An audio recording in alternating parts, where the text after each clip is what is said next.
So, are you more of a rational person or an emotional person? Which one is better?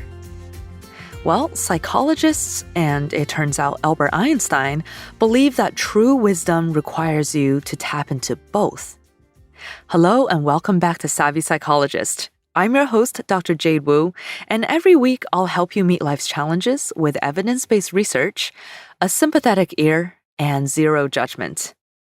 Today on the show, we discover how your wise mind integrates emotion and reason, and talk about how to activate wise mind in your daily life. One of my absolute favorite book series is Sir Arthur Conan Doyle's Sherlock Holmes series. Mr. Holmes, the genius detective, is one of the smartest people to appear on literature's pages. And I couldn't help but notice that he said this about emotions. He said, "Love is an emotional thing. And whatever is emotional is opposed to that true cold reason which I place above all things." This really caught my eye because, I work with emotions for a living. And another person, famously smart, is Mr. Spock, first officer on the Starship Enterprise. And he had similar feelings towards feelings as Mr. Holmes. He said, "May I say that I have not thoroughly enjoyed serving with humans. I find their illogic and foolish emotions a constant irritant."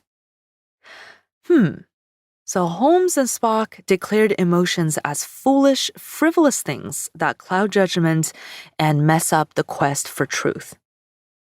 On the other hand, real-life genius Albert Einstein took a kinder view of emotions. He said, "Feeling and longing are the motive forces behind all human endeavor and human creations." What a sweeping statement. And Helen Keller, in true poetic form, also had a similar view. She said, "The best and most beautiful things in the world cannot be seen or even touched. They must be felt with the heart." So who's right? Is it better to be rational or emotional? Now, what if the answer is both? Today on the show, we borrow again from dialectical behavior therapy, developed by Dr. Marsha Linehan, Professor Emeritus of the University of Washington and founder of the Linehan Institute. We will learn a skill for using your wise mind, the intersection of your rational and emotional minds, that allows you to make the most grounded, useful, and fulfilling life choices. Let's start by looking at each of rational and emotional mind by themselves. What is rational mind? Your rational mind is cool. It is logical, methodical, pragmatic. It operates based on facts, and it's very task-focused. When you're in rational mind, you respond to reason. Values are not necessarily in focus right now, and emotions are not in play. This is a very useful state to be in during a crisis moment that really requires you to stay narrowly focused and cool-headed. For example, if you're defusing a bomb, it's a good time to be in a rational mind state. The rational mind is also useful in many other situations, like when a scientist interprets data, a lawyer reviews a contract, or a parent considers a painful but life-saving treatment for their child. But what might the rational mind be missing out on? Well, always being in rational mind can get boring. It's hard to feel inspired, passionate, creative, infatuated, and joyful when you're always in rational mind. It's also hard to feel the difficult but necessary emotions we need to live a rich, fulfilling life, like grief for the things that we cherish and lose, tenderness for the things that we want to nurture, and anger at the things that are unjust. With only rational mind, we probably wouldn't have social change, for example, or puppy love, spontaneous road trips, leaps of faith towards meaningful relationships or career paths, and other things that make life rich and colorful. Okay, now that we've taken a look at the pros and cons of Mr. Spock and Mr. Holmes's perspective on rational mind, what is the argument for and against emotional mind? Well, your emotional mind is hot. It's passionate, it's impulsive, and it's reactive.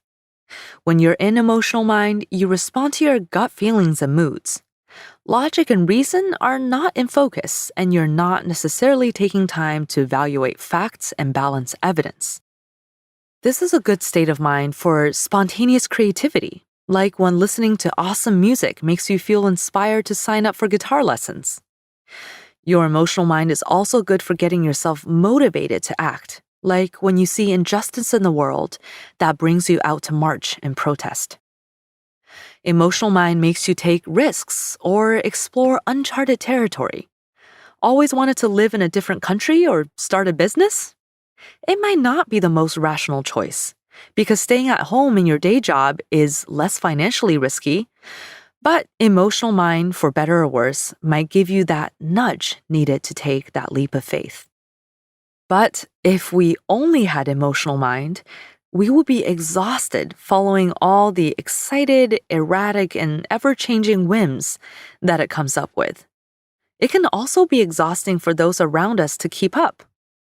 It can lead to taking more risks than is good for us, or we might get so carried away with ideas that we lose sight of facts.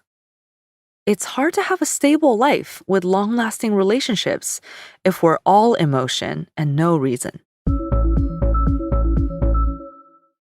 So emotions are exciting and inspiring, but they can get us in trouble. How about if we combined rational and emotional mind together?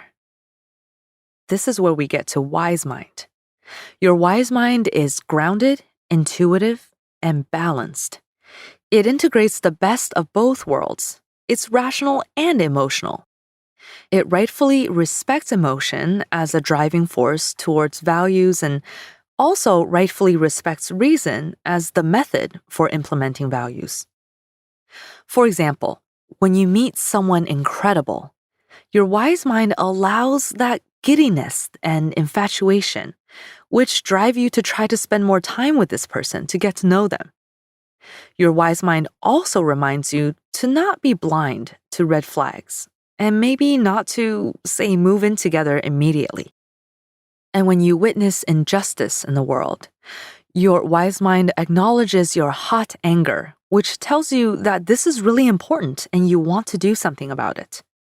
Your wise mind then uses cool reasoning to make sure you understand all the facts, and then to figure out the most effective way to help.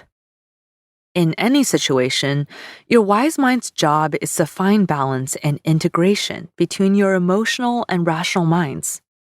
This doesn't mean always compromising exactly 50-50. It means mindfully choosing components from emotion and reason depending on the situation. If you're writing a passionate love song, for example, your wise mind knows to draw unabashedly from your emotional mind. And if you're speaking out about something that you passionately believe in, let those powerful emotions shine through. That's how you get other people on board. But if you're about to sign up for a 30-year mortgage, your wise mind would probably give your rational mind a little more time. So now that we know that wise mind is the best of all worlds, how do we activate it in our daily lives? Cultivating your own wise mind does take practice, and it's more of a lifelong pursuit rather than a to-do item to be crossed off your self-improvement checklist. So I recommend starting with these steps. First, be mindful and accepting of your emotions. Treat your emotions as colors that your brain uses to illustrate the graphic novel of your life. There are no wrong colors. They simply convey moods and meanings, drawing your attention to the important parts. Let the emotions flow and pay attention to what they're trying to tell you. Number 2, take longer than you think you need to interpret, react, praise, judge, condemn, trust, love. Your emotional mind can do those things in a split second, but they may benefit from slower input from your rational mind. For example, if you find yourself reacting very strongly to a political debate, listen to your emotional mind first, and then invite your rational mind to try out the other perspective too, before you land on a position. And last but not least, frequently remind yourself that you do have a wise mind. This reminder is like a bat signal. Simply bringing it up can call your wise mind to the rescue. Trust your wise mind, but often reflect on its work so you can stay mindful and open. Even though we often think of artists as emotional and scientists as rational, a truly wise person develops intuition by tapping into both emotions and reason, and that goes for anybody in any profession. I can't help but bring back Einstein, one of my personal heroes, and the best-known scientist of the modern era, who so wisely gave credit to this intuition in the advancement of truth.